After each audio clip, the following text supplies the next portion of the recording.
अकोले तालुक्यातील शिळवंडी घोटी येथून एक धक्कादायक घटना समोर आली आहे। पत्नीच्या चरित्र्यावर संशय घेऊन पतीने स्वतःच्या पत्नीची धारदार शस्त्राने हत्या केली आहे। आज सकाळी 11 वाजण्याच्या दरम्यान शिळवंडी घोटी या ठिकाणी ही घटना घडली आहे। सुनीता संतोष साबळे असं खून झालेल्या महिलेचं नाव आहे। पती संतोष सभा साबळे आणि त्याच्या पत्नी संशयाच्या कारणाने वाद झाला अशी प्राथमिक माहिती समोर आली आहे आणि या वादात संतोष साबळे यांनी धारदार शस्त्राने पत्नी सुनीता हिच्या पाठीत आणि डोक्यात वार करून खून केलाय। खून केल्यानंतर आरोपी संतोष साबळे हा पोलिसांच्या स्वाधीन झाला आहे।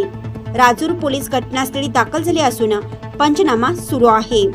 मृतदेह शवविच्छेदनासाठी ग्रामीण रुग्णालय राजूर येथे पाठवण्यात आला असून राजूर पोलीस ठाण्याचे पोलीस निरीक्षक दीपक सरवते यांच्या मार्गदर्शनाखाली पोलीस उपनिरीक्षक कावळे, पोलीस कॉन्स्टेबल अशोक काळे, विजय मुंडे, पोलीस कॉन्स्टेबल डगळे, महिला पोलीस कॉन्स्टेबल रहाटकळ हे पुढील तपास करत आहेत। प्रतिनिधी विलास तुपे, स्वराज्य मराठी, राजूर।